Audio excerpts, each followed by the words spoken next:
So in the past we've done an awareness session on autism, but we're really aware that there's so much more to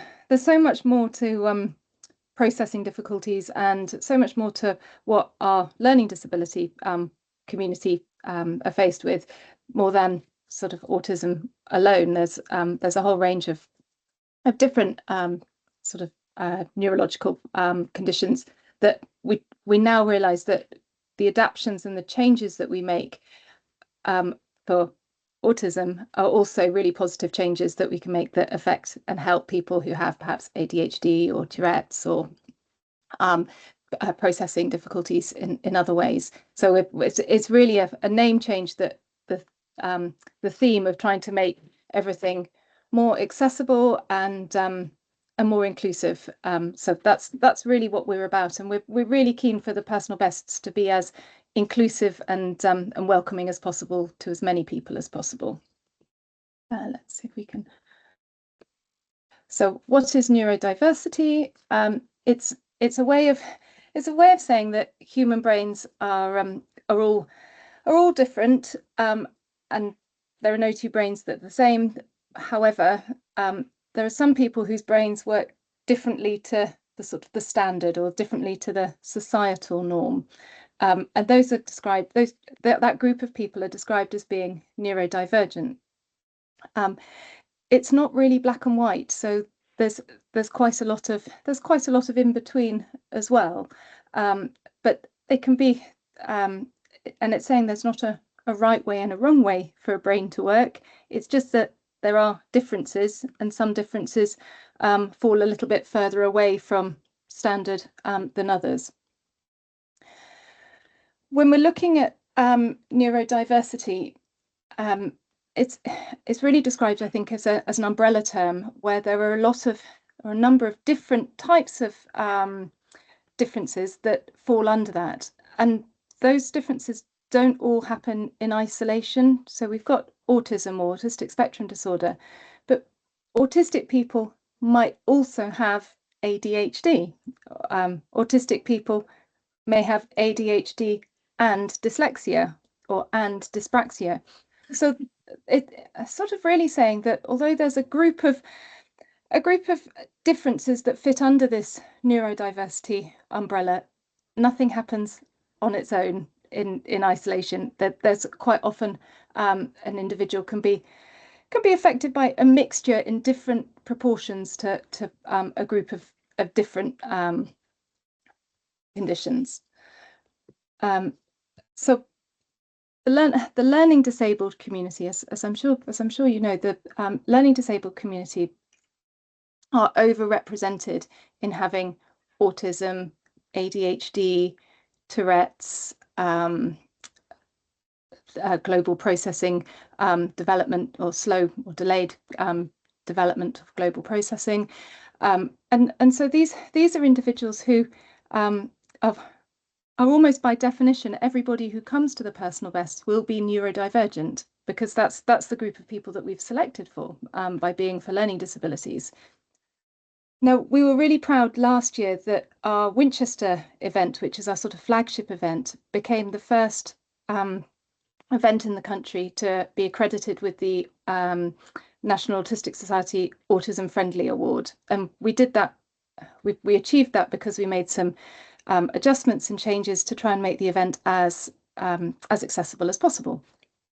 And we really want the Chichester event to become, and it's not called autism friendly anymore, it's called neurodiverse. I think it's called Neurodiverse Inclusive Award. We really want to achieve that from this event.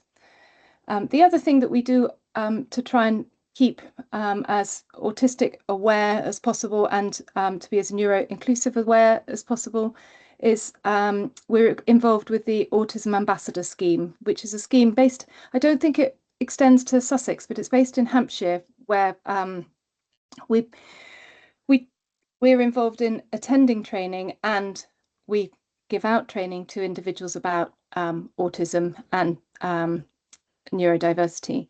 We're really excited that this year we hope to be delivering an autism awareness training, not just to neurotypical people, but also to people with learning disabilities, that will be a first as well. So we're really excited to be involved in that. I've got a couple of videos from the guys telling everybody what it's like to have a learning disability, what it's like to have autism, and introducing themselves, because really they're the real experts in all of this. And it's really their word that you should be taking for it rather than mine. So I hope this video is going to play. Hold on. Hi, my name is James Parker Burrows. I'm an active LD advisor and I have moderate autism. Hello, my name is Jane. I have a learning disability and autism. My name's Anna. I find change difficult. Meeting new people and then meeting new people. Hi, I'm Stuart. I find change difficult and conflict. It's a little bit more from Stuart as well. I don't like big crowds. I do not like people shouting. I like being sociable. Yeah. So those are some of my experts who've helped me put together this presentation and help keep me in check with some of the changes and some of the adjustments that we make. So if we put the spotlight onto autism, autism is a lifelong developmental disability which affects how people communicate with and relate to other people, but also how they interact and understand the world or the environment around them. I think it's really important to note that everyone with autism is unique. Every person is their own person. They're all individual and all unique. Autism is recognised more in males than females, and there's a little bit of pushback with that more recently because of the number of females who mask or who are more proficient perhaps, or more experienced or effective at masking, and so their autism perhaps isn't being noticed or being picked up. A lot of the traditional tests and a lot of the traditional sort of diagnostic tools for autism were based on white schoolboys, and so white schoolboys tend to be the demographic or the group where autism is most likely to be picked up, and it's thought because of a bias in the testing. But that's something I think that is changing, and there's much more awareness around that now. I think the other thing really to note is that without the right support, neurodiversity and particularly autism, because that's where perhaps most of the work or the spotlight has been put, can have a really profound and sometimes devastating effect on an individual and on the people around them, so in their families, carers, and an extended network. So a little bit more on facts of autism. The photograph on the top right of the screen, there's a picture of my sister and I. My sister Jane, who was in the video a moment ago, she has a learning disability and autism. It's thought that autism is probably genetically linked, though I don't think it's been proven yet, but there's definitely an increased incidence in siblings. And a lot of people who know me well will confirm that there are a lot of my characteristics that are in keeping with autistic characteristics. But I've not had a diagnosis. About 25% of people with autism are non-speaking. I think it used to be referred to as non-verbal, but I think the terminology has moved or shifted a little bit to non-speaking. And non-speaking can be situational. So some individuals may find that in times of a sort of sensory overwhelm, or when they're very stressed, or when they're confronted with a challenge, they're unable to speak or unable to say words. However, in a very comfortable and very confident environment, then they are able to. So being able to speak is not absolute. It can be situational. And I think it's a key point that without understanding both autistic and neurodiverse people and their families are at risk of being isolated and developing mental health problems. In terms of the overlap or the occurrence of learning disability and autism together, it's thought that about 30% of people with a learning disability also have autism, but I expect that is probably underdiagnosed as well. It's probably a little bit higher. If you compare that with the general population, it's only about 1% of the general population who are thought to have thought to be autistic. So if you have a learning disability, you are about 30 times more likely to also be autistic. So mental health and the effect of neurodiversity, and particularly the effect of autism and also on ADHD, on anxiety. Anxiety is really highly prevalent in the neurodiverse community, and if you're neurodiverse, you're more than twice as likely to suffer with an anxiety-related disorder. In neurodiverse people, anxiety sometimes presents differently than it would in a neurotypical person. So I think anxiety often goes unrecognized or misidentified, perhaps as a behavioral problem rather than or a behavior that challenges rather than an anxiety issue. So for those who are familiar with anxiety, it doesn't really need explaining, but for people who aren't familiar with an anxiety disorders can be really debilitating and in some ways mentally quite crippling. Anxiety is a normal reaction, a normal physiological reaction of the body to a feeling of fear and dread or uneasiness, and it can be quite normal and temporary to a reaction of stress. So something that is stressful or risk, or something that is potentially harmful, anxiety is an appropriate response.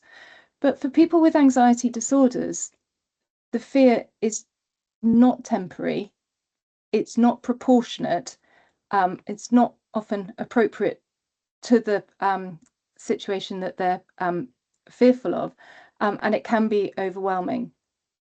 It can cause intense and excessive or persistent worry, and very often about everyday situations, which can be quite difficult for non-anxiety sufferers to relate to, because they would think that it was a little bit a bit over the top or a bit exaggerated, perhaps. So the feelings of anxiety and panic can interfere with daily activities, and these are really difficult to control, and they're often out of proportion, and they can last a long time. Now, the photograph of the young man on the slide, James is one of our LD advisors, and he's happy for me to talk about some of his triggers. So James has a learning disability and autism. He also struggles with anxiety. On top of that, he has type 1 diabetes. So expecting an individual who has difficulty processing information and difficulty working out complicated problems, he has to manage his diabetes, which is a complicated problem. When his sugar levels go high or go low, that makes him feel unwell, which causes him anxiety. The anxiety then sort of causes a bit of a snowball effect, and it also messes with his sugar regulation, because the cortisol and the adrenaline, so the stress hormones that are created, will affect his sugar regulation, making him more anxious. So he can get caught in this horrible vicious cycle where the diabetes, the learning disability, and the autism and anxiety all feed in to a problem that is really very, very tricky for him to manage.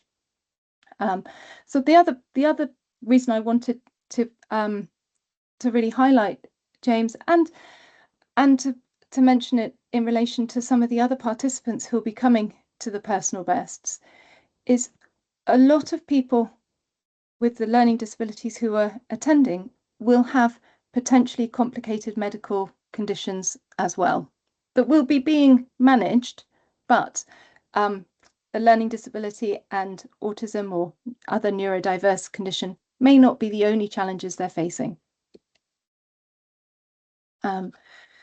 So classically, autism is thought of as differences or challenges in really in dealing with about 4 main areas, or a difference in perception in 4 main areas. So in communication, social, sensory, and thinking or processing.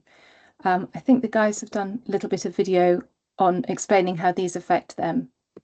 What is difficult for me about my autism is that you get people who are ignorant and difficult and do not understand. I have a lot of, and also I get a lot of problems when I'm out and about because people misread my behavior. So misunderstanding and misreading. James is a great example of his autism and learning disability being a hidden disability. If you saw him to walk past him in the street, it would be difficult to notice his learning disability until perhaps engaging in a conversation with him. He's also very direct, which can, as are a number of the participants will see at the personal bests. So people with autism and learning disabilities may have a different style of communication. We've talked a little bit about whether they're speaking or non-speaking. There are other methods of communication as well. So Makaton, which is a form of sign language, a sort of simplified form of sign language. Some individuals will communicate through Makaton. Others might communicate through communication cards as well. And we bring packs of communication cards along to the personal bests with us. Most people who use them will bring their own, but it's an easy thing for us to have on standby, and that can be really helpful. The other thing to mention is language differences and the importance of really clear and specific language. So using sentences with no frills, and to avoid metaphors and sarcasm. One talk I went to recently explained that because a learning disabled individual will have to work hard to process every word in a sentence, it can be unhelpful when you repeat yourself to rephrase things, because then they're having to start over again. So if you give an instruction, if you give a simple instruction and it doesn't seem to have landed, or it doesn't seem to have been understood, it's worth waiting for a few seconds. And I think the advice is about 6 seconds, which is quite an uncomfortably long time of pause, and then repeat exactly the same words, which is a very different way of communicating than we might to neurotypical people. So metaphors, something that James finds really difficult is if someone says, "It was so funny, I was laughing my head off." And he gets really upset by that, because he couldn't possibly imagine a time where if someone's head fell off that would be funny. He thinks that would be devastating. He also thinks toasting the bride is kind of an amusing comment as well, because he imagines them going in a toaster. Visual supports can help back up what you say as well. So some neurodiverse people are much more visual learners than sort of through hearing or listening learners. People with learning disabilities and people with autism might find it very difficult to understand non-verbal communication. So body language and gestures can be really hard for them to understand too. I mentioned about the communication and needing more time to process, so allowing 6 seconds before repeating yourself. And I don't think this is unique to neurodiverse people. It's not unique to people with autism. This is, I think, a very human thing, that your ability to communicate deteriorates when you're stressed. And so when you're really stressed, you might shout, or when you're really stressed, you might just recoil and not talk very much. And you're, yeah, and I think that is the same with the whole general population. It's just that people with a learning disability and people who are neurodiverse may have a threshold of their threshold for getting stressed may seem lower because they've got lots of everyday stresses boiling up under the surface. So some of the guys tell us a little bit about what they need for communication. My name is Lisa. I don't like it when people mumble, but I like it when people talk clearly. Well, what I find difficult is when people try to push me to get to know them, or they get in my personal space. And what I don't find difficult is when people are trying to be friendly and helpful. I can accept that quite well. Well, I do want people to be encouraging other people to be more positive. I do like people to see me, that's fine, not too much. I like people talk slowly and calmly, not get my face in that, give me my own space in that. So personal space is a bit of a theme that both Dave and James were mentioning, talking slowly and calmly. I think Ryan, who's the guy speaking in the middle video, I think his point about liking to be encouraged and wanting to be encouraged, but not too much. And I think our temptation, particularly at an event like the Personal Best, our temptation is to cheer the guys on and to be really hyper and to throw energy at the participants and throw energy into them. And for some, that's really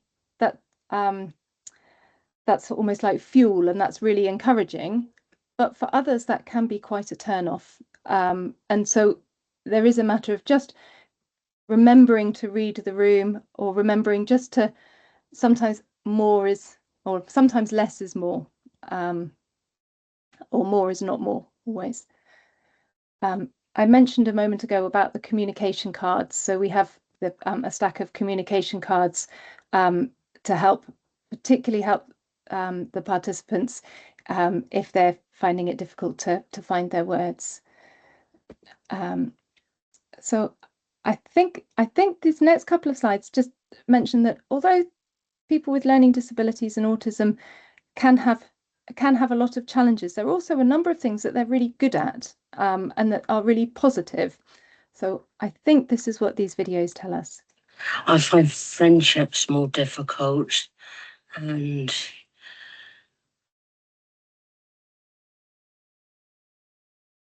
understanding and communicating. I jumped ahead, sorry. This was about social and communication. So this is about the social. We'll get to the things they're really good at in a moment. So the Personal Bests, we're going to have in Chichester this year, we're going to have, I hope, about 100 participants. That's big social opportunity, but social situations can be really challenging. And part of that's because of a sort of mismatch in processing styles, and so quite often misunderstanding or difficulty in reading an individual's language. Also exhaustion and overload. So exhaustion through masking and through processing everything that's going on, and that's tiring. And I think we need to be particularly aware that that is tiring on top of having just had a prolonged heat wave where people aren't sleeping very well. So I think we must expect some of the guys to be quite tired. Also overload because the environment, although we're doing everything we can to make it as welcoming as possible, we'll be going from inside to outside, new things to see, new colours, new smells, new sounds, There will be some loud noise, there'll be some quiet. So there'll be quite a lot of extreme of sensory input. So people with autistic people and people with learning disabilities can affect the way that they process information. And it's thought that autism is strongly associated with, or can be strongly associated with, repetitive activities, and that comfort can be brought through repetitive activities, routine-based activities. And also there's a note of resistance to change. I think autistic people can find it really difficult to understand other people's point of view. They see their own point of view, but understanding that there may be more than one perspective is hard. And inflexibility, or being quite rigid in an approach, is quite well recognized, as is this very sort of literal interpretation of written and verbal instructions. So for a prime example would be not to say take a seat, it would be sit down on the chair. This take a seat might imply to some of the guys that they actually need to pick the chair up and walk off with it. At the personal best, there's a bit of a almost an insult to the senses, or an overwhelm, or a real attack on the senses. And we've got the 5 main senses that people who are neurodiverse might be either under responsive or over responsive to these sorts of stimulation. So hearing, so noise, taste. Taste is less of a big one at the personal best because people are bringing packed lunches and snacks with them, so taste should be familiar. Touch, it's very likely that people will brush shoulders or have touch interactions with others that may be unwelcome. So that's something that they'll just need to sort of adjust and be aware of, and to try and help encourage people to give each other space when needed. Other things to touch are the equipment, the sports equipment. There'll be different textures and different weights and different things to touch. Sight, inside, outside, lighting, different coloured t-shirts. All the participants get event t-shirt. Lots of different things to see. Smell. There we've got things like smell from outside smells, inside smells, toilet smells, smells of people having done a day's worth of exercise, so smelly bodies. So there are quite a lot of different smell stimulations as well. I think the bottom 3 are the 3 that are, to me, the most interesting. So we have proprioception and vestibular. So proprioception is an awareness of where your body is in space. So it's knowing, if you hold your hand out, it's knowing whereabouts your hand is. Or people who can touch type, it's being able to type but without thinking about it. It's your brain's awareness of what you're doing but without having to think about it. And vestibular is about balance. So the combination of proprioception and vestibular leads strongly to coordination and balance, and that's something that is well recognized as being a problem for people who have dyspraxia, one of those other neurodiverse umbrella conditions. So, and it can manifest, or can present a little bit like someone's being clumsy, and so there's a sort of a reason for it, or an explanation for it. Interoception is the last sort of sense that is recognized for being a challenge for people with autism and with learning disability, and that's an awareness of what's going on inside your body. So an awareness of the way that your body is messaging to you.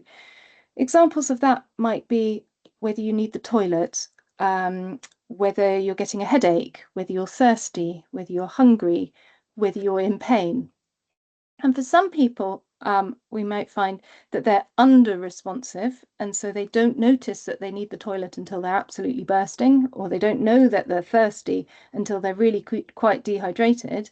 So they need reminding or asking or checking in on frequently with that.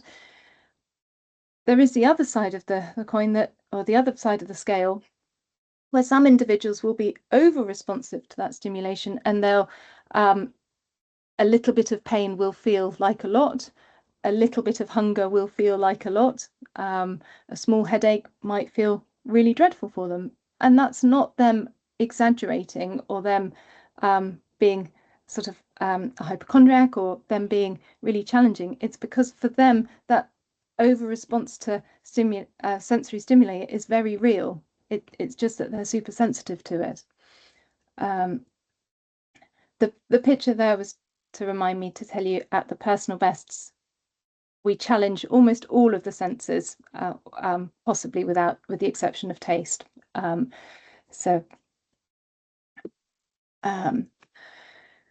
You may come across some individuals stimming, and if you've never spent time with somebody who's got autism or learning disability, you may not have come across stimming before. Stimming is a repetitive self-stimulating and self-regulating behavior, and it's a repetitive actions or sounds or movements that are used to manage emotions and self-soothe. It can involve rocking or hand flapping, humming, or sometimes fiddling with toys or objects. It's not necessarily a sign of distress. It's a natural behavior that can be helpful for autistic individuals to cope with sensory experiences and with emotional challenges. What becomes a problem and what can become a sign of distress is if the stimming is not enough to soothe, if it's not an effect, it's designed to be a self-soothing response, and if it is ineffective at soothing, or if the stimulation is overwhelming, that becomes tricky. I'll go back to that one. With stimming, we would normally suggest, if you see an individual stimming, it's worth checking in with them or with their carer as to what the next course of action is, whether they're managing fine, in which case they carry on. If they're getting overwhelmed, then perhaps they'd like to go to our quiet space. We're going to have a quiet space inside. We'd normally have one outside, but if it's hot, we'll have it just inside. It'll be air-conned. We'll have some fidget toys. We'll have some communication cards in there, and the guys are welcome to stay there as long as they want and as long as they need. So now I get to say about the strengths that people with autism and neurodiverse people have. Often they have very good visual skills. They often have an area of special interest, so they often do a deep dive into quite a narrow specialist subject. They often have really good memory, visual memory and factual memory. They're usually really good people to have on a pub quiz, except sometimes they're not very subtle. They can be very focused, and they can be quite independent thinkers and bring a unique perspective. Precision and accuracy is something that is really important to a lot of autistic people, and loyalty and honesty as well. So now this is the video with saying about the strengths. I'm good at remembering things, and I like being helpful. What I'm good at is cooking and shopping as well. I'm very good at organising myself and looking nice. I'm good at football and badminton. I am good at getting out, good at being on time for things. Good at getting out in the morning. I like running, and I also enjoy circuits because it makes me feel good and makes me feel better afterwards. We mentioned a little bit earlier how being neurodiverse is not always obvious on the outside. It's often considered as an invisible disability, and you may well see people at their personal best wearing the sunflower lanyard. So a sunflower lanyard is an outward sign of saying that somebody has a hidden disability. I think James was going to mention in just a moment how it's important to him, manners are important to him, and also it's important that people don't assume ability or disability, don't assume that someone can't do something just because of the way they look. Top tip for helping people with autism is have manners and don't just assume that we need to be helped. Ask us and be polite about it. Thank you. I love how he's so stern in his top tip, but then he says thank you afterwards to reinforce the politeness. Respect and politeness are, in my experience with the guys, that's one of the key ways to successfully connect with the guys. Or if you don't show respect and politeness, then you're in a really difficult place at establishing a trusted relationship. The next couple of slides, and I think we are nearly at the end. The next couple of slides are about the difficulty that people have, or that the participants might have to change, and how change of plans can be really hard for them. We find particularly change of plans with the planning of the personal bests. If we have rain weather, like we're expecting a sunny day and it turns into a rain day and everything has to change last minute, that can be really disruptive and really hard for them. What we might find at Chichester is if we change location due to the shade, that might be something that just requires a little bit of explanation. We talked a little bit about stress and about reactions to stress. I don't think this is unique to people with autism and learning disability. It's just that it may happen at an earlier stage with someone with a learning disability and autism. So agitation, shutdown, anger or fear being kind of the main ones. If somebody gets really angry, there's no point trying to reason with someone who's in a really angry state, because they just can't take information in. And again, that's not unique to people with learning disabilities. That's across the board for all humans. When they're really wound up, they're not really in a place where it's easy to listen or easy to understand. So I say if someone does flare up or becomes very angry, then they just need to be removed from the situation and allowed space to calm down. And once they've calmed down, then a conversation can happen. And then the last one was about the Autism Ambassador Scheme, which I mentioned a little bit earlier. And certainly for anyone Hampshire-based, it would be something I'd really strongly recommend. I found it really interesting. I just hope that it also moves across to Sussex at some point soon, but I think there's some funding challenges with that. That's it. And any questions?